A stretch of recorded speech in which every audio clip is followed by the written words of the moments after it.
Health Journal, bringing you the latest information on medicine, psychology, diagnosis, treatment, and prevention. Major medical advances are made each week, and each week the American Health Journal keeps you up to date. Hello and welcome to this edition of the American Health Journal. I'm your host, Roger Cooper.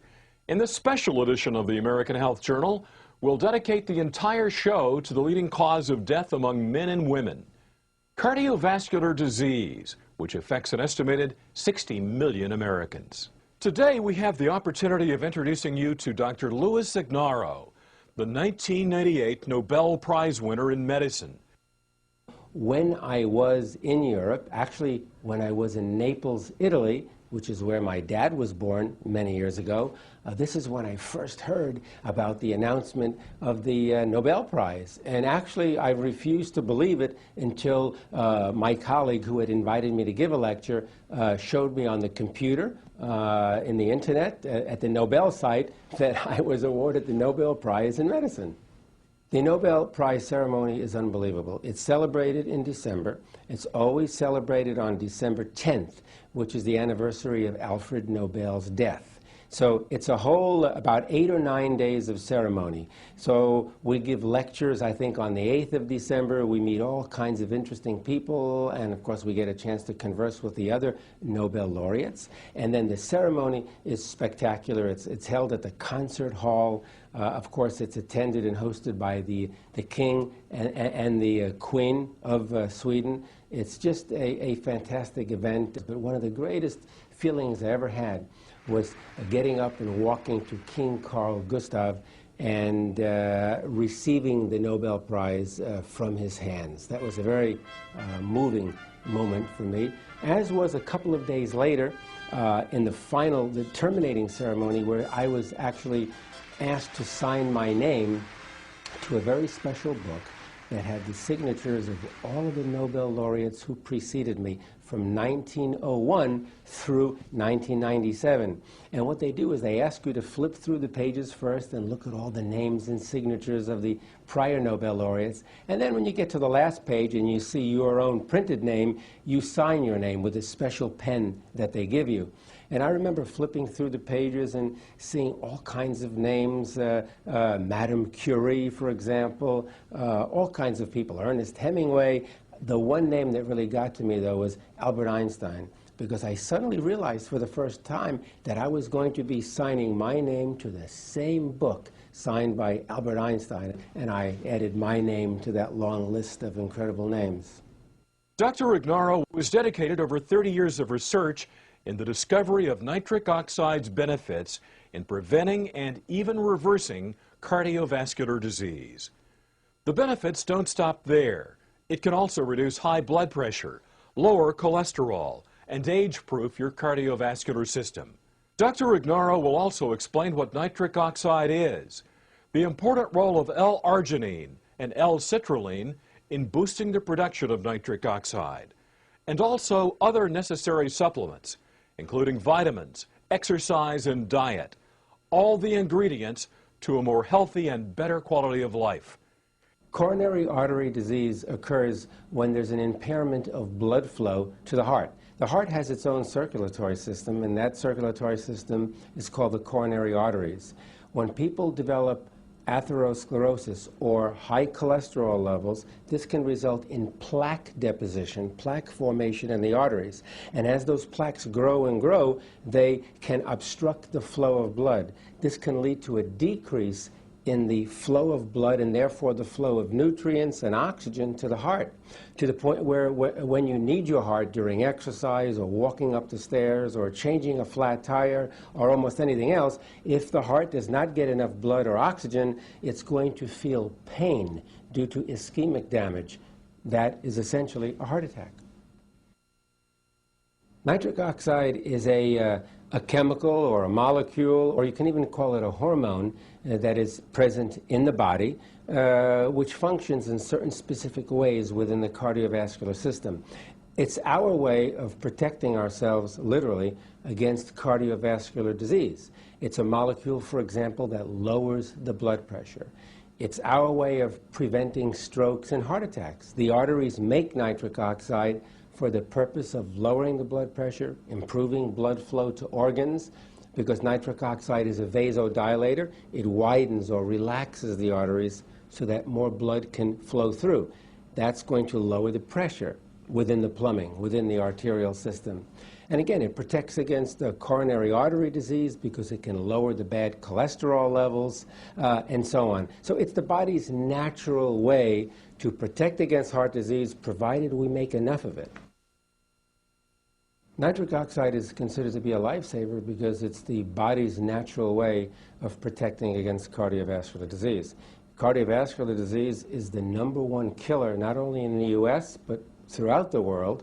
And so the body can protect against all of this heart disease by generating more and more nitric oxide. When nitric oxide becomes deficient, this is when the barriers break down, this is when the protection is lost, and the individual is very sensitive and very susceptible to heart disease. And again, nitric oxide is protective because it can keep your blood pressure down in the normal range. High blood pressure causes heart attacks, causes strokes, and can lead to atherosclerosis or coronary artery disease.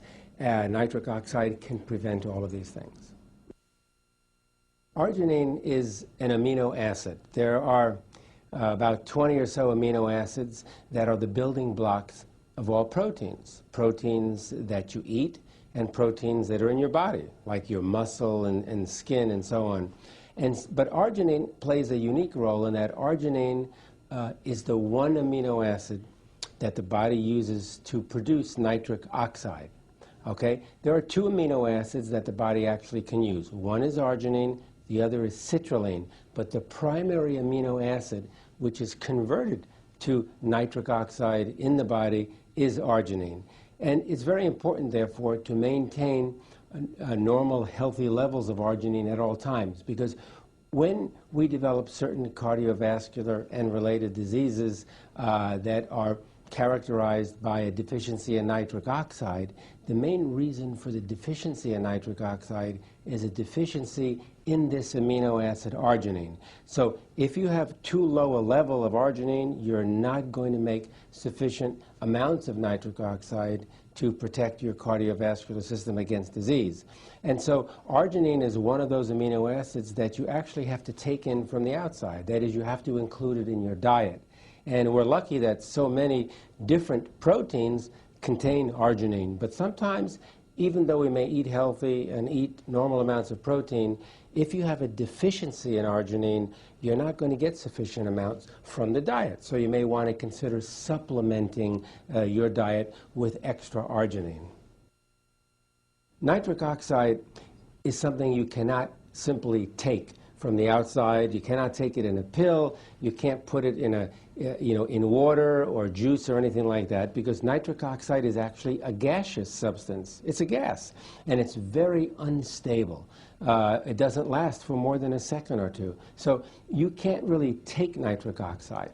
What you can do, though, is you can take the ingredients that the body uses to make nitric oxide, and you can take the ingredients that will stabilize the nitric oxide, prevent it from breaking down and lasting longer in your body. And so you could do this by taking certain amino acids like arginine and citrulline, and then you can take certain antioxidants like vitamin C, vitamin E. There are many other kinds of antioxidants. And so by taking these different ingredients, these different natural ingredients all at the same time, you will maximize your body's ability to make the nitric oxide. And so that's how you boost your nitric oxide production. In this next part of the American Health Journal, Dr. Ignarro tells us the benefits of using nitric oxide as part of our daily regimen of diet and exercise, as well as how you can learn more about his research, the age-proofing of your cardiovascular system, and his 3-step plan to a healthier heart, which he explains in detail in his new book, No More Heart Disease. But first, we spoke with Dr. Andrew Myers about the role nitric oxide plays in our body. Nitric oxide is naturally produced by cells that line the arteries, and those cells producing nitric oxide help to control and regulate the blood flow throughout the body. So when the blood flow is regulated, blood pressure can be lowered, muscles can be delivered oxygen and nutrition much more efficiently. So nitric oxide becomes this important chemical mediator in terms of helping the body do what it was meant to do, to perform better, to function optimally, and in many cases, when you have disease or deficiency of NO, you see big problems, like high blood pressure or even heart disease. The benefits of nitric oxide are many, and they focus mainly in the cardiovascular system, but this also impacts on other systems as well. Because nitric oxide can keep your blood vessels healthy by increasing blood flow, what happens is that the nitric oxide makes sure that all the organs in the body receive the normal amount of blood and therefore nutrients and oxygen that's required. In addition, nitric oxide can interfere with the blood clotting process, and so it can prevent unwanted blood clotting. You know, when people suffer from a heart attack, in many cases this is due to a blood clot that develops in the coronary arteries that feed blood to the heart. By the same mechanism, when a person gets a stroke, this is generally due to the development of a blood clot in the cerebral arteries that carry blood to the brain. And so you don't want this to occur normally. The only time you want a blood clot to occur is when you injure yourself, you get a cut, and you want a clot to form because that forms a plug and prevents the excessive loss of blood. But you don't want those blood clots to occur in a normal, inside, within an artery in the brain or heart. So nitric oxide is something we make to prevent that unwanted clotting of blood. When nerves stimulate different parts of the body, they do so by releasing a chemical. Well, the major chemical in the brain that is released from many nerves is nitric oxide. And this nitric oxide is well known today to facilitate memory and learning. No question about it. This has been shown in animals, it's been shown in humans, and what we've noted now is that in memory and learning disorders, particularly Alzheimer's disease, there is a deficiency, a marked deficiency in the formation of nitric oxide in those regions of the brain that regulate memory and learning. And in fact, a number of pharmaceutical companies are developing drugs that stimulate nitric oxide formation in those regions of the brain. And the early clinical studies show that if you boost nitric oxide formation in the brain, you can restore memory and learning. So I think there's hope for everyone who's suffering from a memory and learning disorder. Not only does nitric oxide decrease the blood pressure and protect against heart disease and so on, but let's keep in mind one of the major effects of nitric oxide in the body, and that is to function as a vasodilator. This means it's going to widen or relax the arteries, and when that happens, of course, you're going to increase the flow of blood to the other end. Okay? Well, we made an interesting discovery back in 1990 when we showed that the nerves that go to the erectile tissue of men and women actually release nitric oxide as the signaling molecule or neurotransmitter. And before we made that discovery, the neurotransmitter was not known. And if you don't know what the nerves are releasing to stimulate a function, it's almost impossible to develop rational drugs to treat a disease. And so once we showed that those nerves release nitric oxide, one of the pharmaceutical companies, of course, developed a big program to look at that and study that. They extended my research further, and voila, they came up with the drug Viagra, which is the first orally available drug that's useful in treating impotence or erectile dysfunction. And so the way Viagra works simply is to enhance or increase the actions of nitric oxide. Nitric oxide is a vasodilator, which means it's going to widen those blood vessels and lower the pressure within the blood vessels. And it doesn't lower blood pressure if the blood pressure is normal. And that's the beauty about the natural substances present in our body. The nitric oxide senses when the blood pressure is abnormally elevated. And then it steps in to reduce that blood pressure back down to the normal range, not below normal. And it's the most effective substance we have in the body, the most effective hormone to lower the blood pressure and keep it out of the high range. And it's something that you want to do all the time. You want to have sufficient amounts of nitric oxide around all the time to keep that blood pressure down, because high blood pressure can lead to a heart attack. The single most common cause of cardiovascular disease is a persistent high blood pressure that the person does not control, because that pressure against the arteries will eventually tear apart the cells, rip apart the arterial cells, and this is going to cause irreversible damage to the arteries. This will start the development of a plaque formation, cholesterol buildup in the arteries. This will begin to precipitate blood clotting, which means you can get a blood clot in the heart, which can cause a heart attack. You can get a blood clot in the brain, which can cause a stroke. So nitric oxide is the body's natural way to prevent all of these things from happening. One of the most common causes of a heart attack or a stroke is the development of atherosclerosis, which is nothing more than an inflammatory disease of the arteries. And this comes about when you have cholesterol buildup. In other words, a bad cholesterol, LDL cholesterol buildup will actually cause a change in the structure of the arteries. The blood will begin to clot.